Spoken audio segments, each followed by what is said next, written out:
फातिमा की रानी माँ, प्रभु यीशु की माँ, आसरा तू ही है माँ।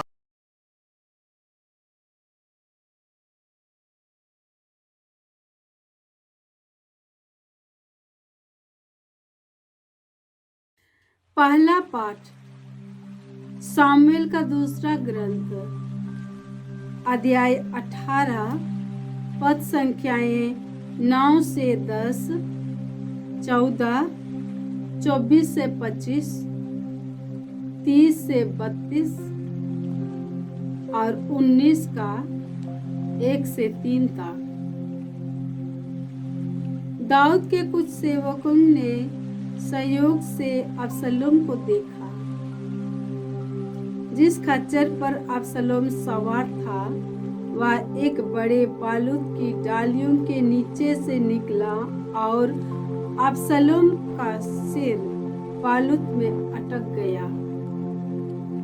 खच्चर आगे बढ़ गया और अबसलोम आकाश और पृथ्वी के बीच लटकता रहा। एक व्यक्ति ने उसे देखा और यह कहते हुए योआब को इसकी सूचना दी, मैंने अबसलोम को एक बालूद से लटका हुआ देखा। योआब ने 3 भाले ले लिए और उन्हें अबसलोम के कलेजे में भोग दिया, जो अब तक जीवित ही बालूद से लटक रहा था। दाऊद शहर के 2 फाटकों के बीच बैठा हुआ था। एक पहरेदार दीवार के पास के द्वार मंडप की छत पर चढ़ा और उसने दृष्टि दौड़ाकर देखा कि एक व्यक्ति अकेले दौड़ता हुआ आ रहा है। पहरेदार ने राजा को इसकी सूचना दी और राजा ने कहा, उधर जाकर खड़े रहो। और पहरेदार ने वही किया। तब कुसी ने पास आकर कहा,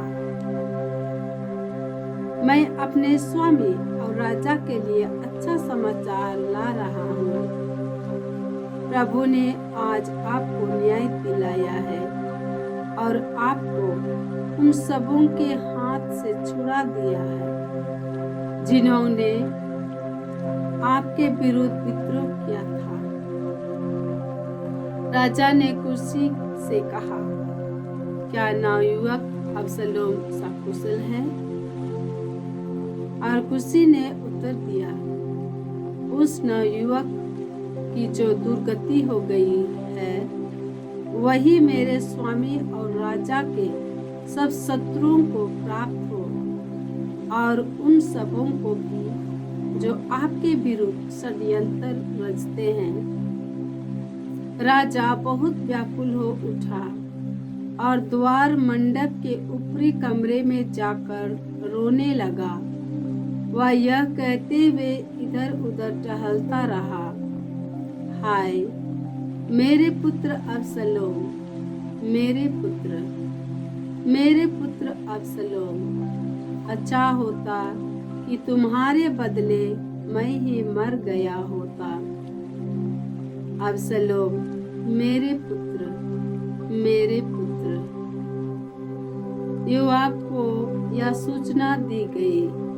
राजा रोते और अबसलोम के लिए शोक मनाते हैं। जब लोगों ने यह सुना कि राजा अपने पुत्र के कारण दुखी हैं, तो उस दिन समस्त प्रजा के लिए विजय उल्लास शोक में बदल गया। प्रभु की वाणी, ईश्वर को धन्यवाद।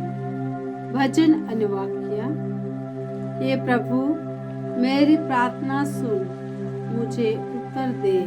हे प्रभु, मेरी प्रार्थना सुन, मुझे उत्तर दे। हे प्रभु, मेरी प्रार्थना सुन, मुझे उत्तर दे। मैं दरिद्र और अभागा हूँ, मेरी रक्षा कर, मैं तेरे भक्त हूँ। तुझ पर भरोसा है, अपने दास को बचा। अनुवाक्य। हे प्रभु मेरी प्रार्थना सुन, मुझे उत्तर दे। हे प्रभु मेरी प्रार्थना सुन, मुझे उत्तर दे। हे प्रभु तू ही मेरा ईश्वर है, हम पर दया कर। मैं दिन भर तुझे पुकारता हूँ। हे प्रभु अपने दास को आनंद प्रदान कर, मैं तेरी आराधना करता रहूं। अनुवाक्य।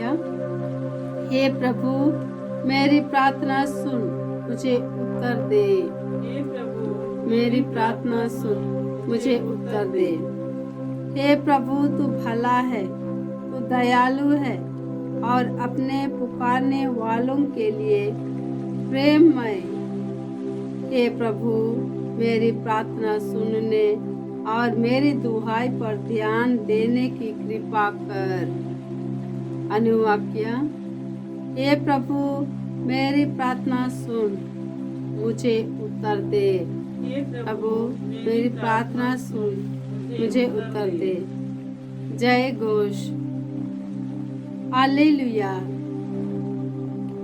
उसने हमारी दुर्बलताओं को दूर कर दिया और हमारे रोगों को अपने ऊपर ले लिया। हालेलुया। प्रभु आप लोगों के साथ हो और आपकी आत्मा के साथ। संत मार्कुस के अनुसार प्रभु यीशु का पवित्र सुसमाचार। हे प्रभु तेरी महिमा हो। अध्याय 5 पद संख्याएं 21 से 43। जब यीशु नाव से उस पार पहुंचे तो समुद्र तट पर उनके पास एक विशाल जनसमूह एकत्र हो गया।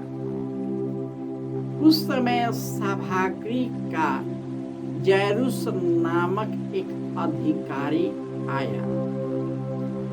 यीशु को देखकर वह उनके चरणों पर गिर पड़ा और यह कहकर अनुनय विनय करने लगा, मेरी बेटी मरने पर है, आइए अब उस पर हाथ रखिए जिससे वह चंगी हो जाए और जीवित रह सके।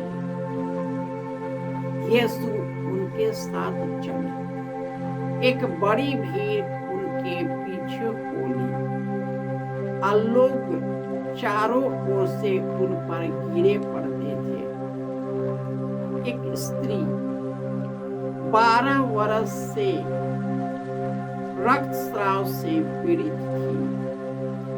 अनेकानेक वैद्यों के इलाज के कारण उसे बहुत कष्ट सहना पड़ा था। अपना सब कुछ खर्च करने पर भी उसे कोई लाभ नहीं हुआ था, बल्कि वह और भी बीमार पड़ गई थी। उसने यीशु के विषय में सुना था और भीड़ में पीछे से आकर उनका कपड़ा छू लिया, क्योंकि वह मन ही मन कहती थी, यदि मैं उनका कपड़ा भर छूने पाऊं तो चंगी हो जाऊं। उसी क्षण उसका रक्तस्राव सूख गया। उसने अपने शरीर में अनुभव किया कि मेरा रोग दूर हो गया है। यीशु उसी समय जान गए कि उनसे शक्ति निकली है। भीड़ में मुड़कर उन्होंने कहा, किसने मेरा कपड़ा छुआ? उनके शिष्यों ने उससे कहा, आप देखते ही हैं कि भीड़ आप पर गिरी पड़ती है, तब भी आप पूछते हैं किसने मेरा स्पर्श किया? जिसने ऐसा किया था उसका पता लगाने के लिए यीशु ने चारों ओर दृष्टि दौड़ाई। वह स्त्री यह जानकर कि मुझे क्या हो गया है, डरती कांपती हुई आई और उन्हें दंडवत कर सारा हाल बता दी। यीशु ने उससे कहा, बेटी, तुम्हारा विश्वास ने तुम्हें चंगा किया है, शांति ग्रहण कर जाओ और अपने रोग से मुक्त रहो। यीशु यह कह ही रहे थे कि सभागृह के अधिकारी के यहाँ से लोग आए और कहने लगे, आपकी बेटी मर गई है, अब गुरु को कष्ट देने की जरूरत क्या है? यीशु ने उनकी बात सुनकर सभागृह के अधिकारी से कहा, डरिए नहीं, बस विश्वास कीजिए। यीशु ने पेतरुस, याकूब और याकूब के भाई योहन के सिवा किसी को भी अपने साथ आने नहीं दिया। जब वे सभागृह के अधिकारी के यहाँ पहुंचे तो यीशु ने देखा कि कोलाहल मचा हुआ है और लोग विलाप कर रहे हैं।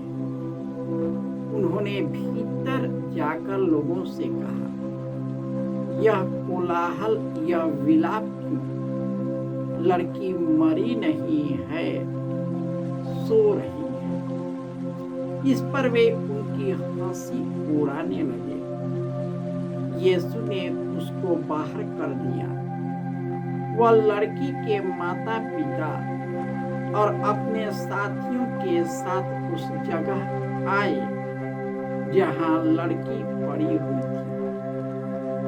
उन्होंने लड़की का हाथ पकड़कर उससे कहा, तालिथा कुम, इसका अर्थ है, ओ लड़की, मैं तुमसे कहता हूँ, उठो। लड़की उसी क्षण उठ खड़ी हुई और चलने फिरने लगी।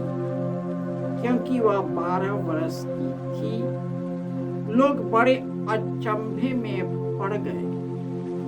यीशु ने उन्हें बहुत समझाकर आदेश दिया कि यह बात कोई न जानने पाए और कहा कि लड़की को कुछ खाने को दो। यह प्रभु का सुसमाचार है। हे क्रिस्त, तेरी स्तुति हो। ख्रिस्त में प्यारे भाइयों और बहनों, आज के पहले पाठ में हम सुनते हैं किस प्रकार दाऊद का पुत्र अबसलोम, जो अपने पिता का खून का प्यासा था, और दाऊद उसके डर से भाग रहा था, उसका पुत्र मारा गया। जब उसने सुना कि उसका पुत्र मारा गया तो लोगों का आनंद दुख में परिवर्तित हो गया। जब ईश्वर का राज्य यीशु में आया, जब यीशु नाव पर चढ़े तो एक जेरूस नाम का अधिकारी, जो यीशु में विश्वास करता था, गैर यहूदी था, यीशु के पास अनुनय विनय किया, आप अपना हाथ रखे, मेरी बेटी जी जाए, क्योंकि वह मरने वाली है। यह सुनकर यीशु चल पड़े। रास्ते में जो 12 वर्ष से पीड़ित महिला अपने विश्वास के कारण पीछे से उनका वस्त्र स्पर्श करती है, वह उसी समय चंगी हो जाती है। यीशु जेरूस के घर में उनको और उनके परिवार को और अपने साथ पेतरुस, याकूब और यूहन्ना को लेकर के अंदर जाते हैं। वही ईश्वर का पुत्र जो स्वर्ग से उतरा है, जिसके द्वारा ईश्वर ने उसके हाथों द्वारा सब कुछ बनाया, सब में प्राण दिया, वही यीशु ताबिका कुम करके उसको जिला देता और यीशु उनको जिंदगी देता है। और यीशु बोलते हैं पुनरुत्थान और जीवन में जो मुझ में विश्वास करता है वह मरने पर भी जीवित रहे, और जो मुझ में विश्वास करते हुए जीता है वह कभी नहीं मरेगा। हमारा विश्वास अटूट रहे, हमारा विश्वास ईश्वर में गहरा होता जाए, ताकि हम सभी उनके विश्वास में बढ़ता जाए, उसके आशीष और कृपा में बढ़ता जाए। और उन्होंने जो अपना अधिकार पवित्र आत्मा की शक्ति दी है, उसी शक्ति में हम बढ़ता जाए और यीशु ने जो कार्य किया है उसी मिशन कार्य को हम भी बढ़ाते रहे, हम भी उसके राज्य की घोषणा करें, क्योंकि जो प्रभु की खोज करता है, उसकी स्तुति करता है, उसका हृदय आनंदित होगा, क्योंकि ईश्वर उन लोगों को प्यार करता है जो उनकी खोज में लगा रहता है, उसके पीछे पड़ा रहता है, उसमें विश्वास करता है, अपने जीवन को उस विश्वास में आगे बढ़ाता है, वही ईश्वर का कृपा पात्र बन जाता है।